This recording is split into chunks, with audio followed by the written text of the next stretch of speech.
السلام علیکم دوستو، میں ہوں نثار دانش، آپ کا بھائی، آپ کے دوست۔ آج میں اپنے چینل دانش اردو سے آپ سے مخاطب ہوں۔ تاریخ ادب اردو کے حوالے سے ہمارے اسباق، ہمارے لیکچرز آپ نے سنے ادوار کی بابت میں۔ تو پہلا سوال اکثر اردو پیپر میں اردو ادب کے ادوار یا دکنی دور پر آتا ہے، تو اس پہ ہمارا جو ایک دور کا یا ایک حصہ تھا وہ ختم ہو چکا ہے۔ اب ہم دوسرے حصے میں داخل ہوتے ہیں، دبستان۔ اردو ادب میں کچھ دبستان بھی وجود میں آئے، جس میں دبستانی دہلی اور دبستانی لکھنؤ بہت اہمیت رکھتے ہیں۔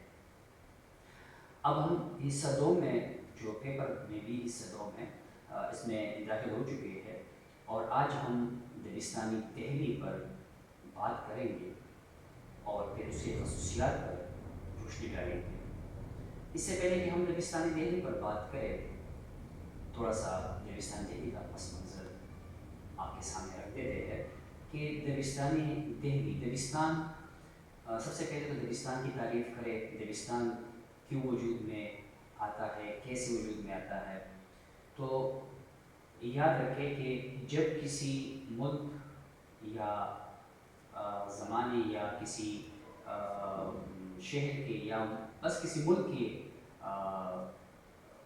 ادیب اپنے ملک کی سیاسی، سماجی، معاشرتی حالات سے لاشعوری طور پر متاثر ہو کر کچھ تخلیق کرے تو دبستان وجود میں آتا ہے یا اسے دبستان کہلاتا ہے۔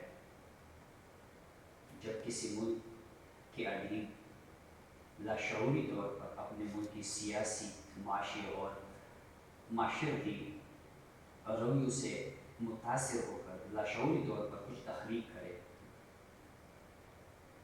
اسے دبستان کہتے ہیں۔ دبستان کی تاریخ پھر سن لیں تاکہ ایک بات آگے واضح ہو جائے۔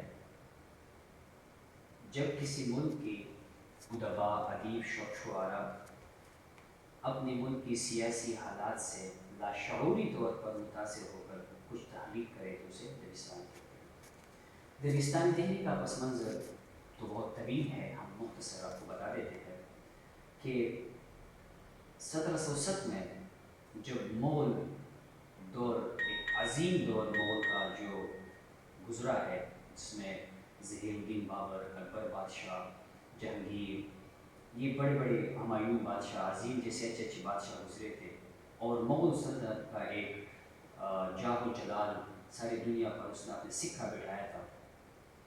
اورنگزیب عالمگیر جب 1707 میں وفات ہوئے تو مغل دور کا زوال شروع ہو گیا۔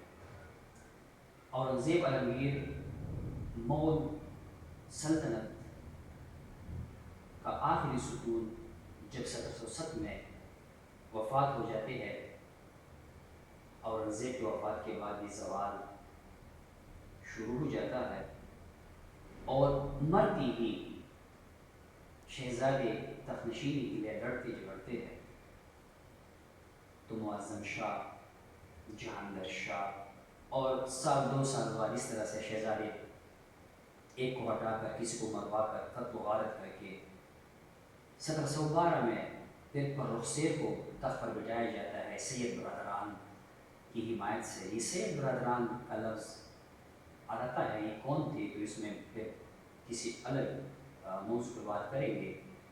تو رخسیر کے بعد پھر اس طرح سے یہ سلسلہ چلتا رہا، اور 1721 میں ایک بادشاہ آیا جس کا نام تھا محمد شاہ۔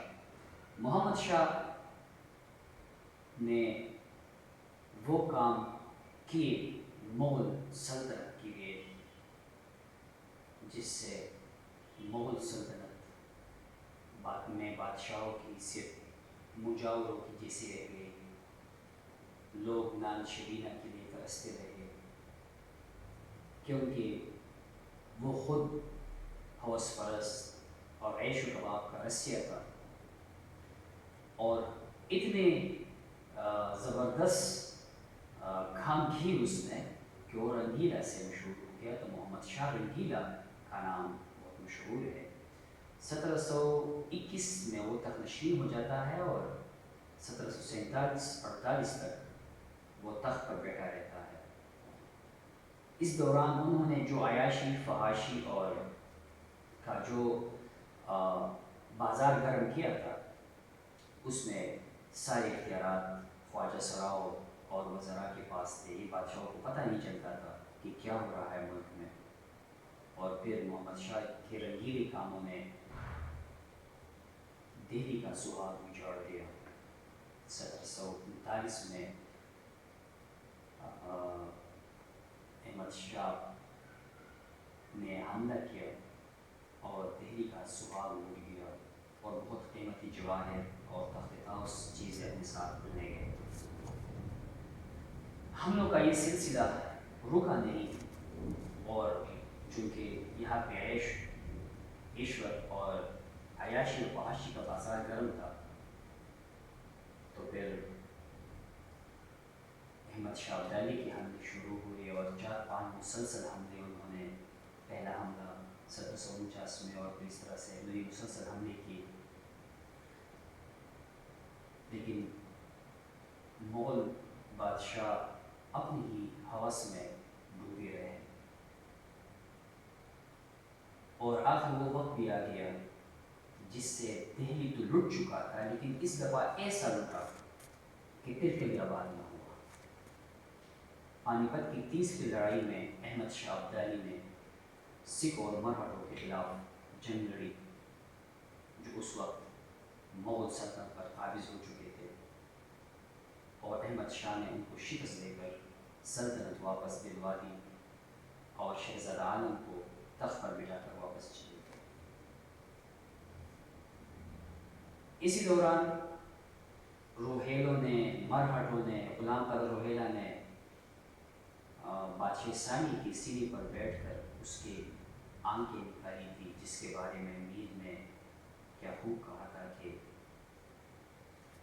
شہاب کی کحلِ جواہر تھی خاک پا جن کی، شہا کے کحلِ جواہر تھی خاک پا جن کی، انہی کی آنکھوں میں پھرتے سلائیاں دیکھیے۔ یہ اس بادشاہ کی آنکھیں نکالنے کی خوب تصویر کشی کی ہے اس شعر میں۔ یہ تھا دبستان دہلی کا پس منظر۔ دبستان دہلی کا پس منظر کے حوالے سے جب ایک شہر میں بار بار حملے ہوتے رہے ہو، خون کی ندیاں بہہ رہی ہو، تو ایسے عالم میں شعراء کیا تخلیق کریں گے، کون سے موضوعات اپنائیں گے؟ یہ دبستانی دہلی کی خصوصیات میں شامل ہے۔ اور دبستانی اور مغل سلطنت کی آخری بادشاہ، تھوڑا سا بات کو ختم کر دیتے ہیں، بہادر شاہ ظفر، جو آپ جانتے ہیں، لیکن اس وقت انگریز قابض ہو چکے تھے اور پورے ہندوستان پر بہادر شاہ ظفر کی حکومت صرف لال قلعہ تک رہ گئی تھی۔ بڑا انعام بادشاہ تھے، جس کو بعد میں اسے رنگون بیچ کر جلا وطن کیا، اس کی شہزادوں کے سر قلم کر دیے گئے، اس کے سامنے رکھ دیے گئے اور پھر لال قلعہ کے اوپر رکھ دیے گئے۔ ظلم کی انتہا۔ سر سہیل کہتے تھے کہ ایسے دردناک حالات کہ خون کی ندیاں ہر طرف، سر ایسے کٹے جا رہے تھے جیسے کہ مولی گاجر کٹے جا رہے ہو۔ اور پھر آخر بادشاہ کو دے کے اس کی 4 بیٹوں کی سر تن سے جدا کر کے اس کے سامنے پیش کرنا۔ یہ تیموری خاندان جس کی ایک جاہ و جلال اور عظمت تھی، جس نے ہندوستان میں آ کر ہندو کو شکست دے کر یہ حکومت، یہ سلطنت، اس صدر کی بنیاد رکھی تھی، یہ کل تقریباً 300 سال لگ بھگ مغل سلطنت کا دورانیہ ہے۔ اورنگزیب عالمگیر کی وفات سے پہلے ایک الگ نقشہ ہے، اور اس کے بعد جو نقشہ تھا وہ الگ قسم کا ہے، اور ان فحاشیوں اور ان عیاشیوں کی وجہ سے وہ آخر کار 1857 میں اپنی سلطنت سے ہاتھ دھو بیٹھے۔ آج کے لیکچر میں ایک تاریخی دبستان دہلی یا دہلی کے پس منظر آپ کے سامنے میں نے رکھ دی۔ انشاءاللہ اگلے لیکچر میں پھر ہم دبستان دہلی پر جب بات کریں گے تو یہ ساری باتیں آپ کے ذہن میں ہونی چاہیے کہ ایسے دردناک حالات میں ایک شاعر، ایک ادیب، ایک لکھاری اپنے قلم سے کیا لکھے گا، جس کی قلم سے خون ٹپکے گا، لہو بہے گا،